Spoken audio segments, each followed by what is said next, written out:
बिस्मिल्लाहिर्रहमानिर्रहीम। अस्सलाम वालेकुम व्यूवर, मैं हूं शहबाज और आप देख रहे हैं मेरा यूट्यूब चैनल। आज हम बात करेंगे जी सेंट्रम टैबलेट के बारे में, जो कि वुमेन यानी कि ख़वातीन जो है इस्तेमाल कर सकती है।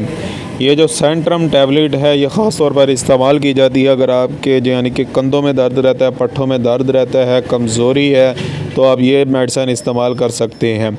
ये सेंट्रम वुमेन जो है ये आपको हर मेडिकल स्टोर से आसानी से मिल जाती है। ये मल्टी विटामिन्स टैबलेट है, इसमें बहुत से मल्टी विटामिन्स हैं और मिनरल्स पाए जाते हैं जो कि आपकी बॉडी के लिए बहुत ही बेहद ज़रूरी होते हैं। अगर आपको किसी भी किस्म के यानी कि कमर में दर्द रहता है यानी कि कमज़ोरी है तो आप ये इस्तेमाल कर सकते हैं।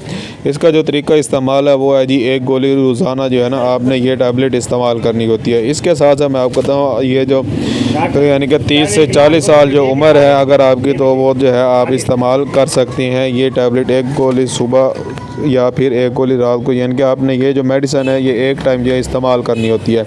अगर आपको कोई भी बात समझ नहीं आई तो हमें कमेंट लाजमी करें। मिलते हैं अगली वीडियो में, अब तक के लिए हमें इजाज़त दें। अल्लाह हाफिज़।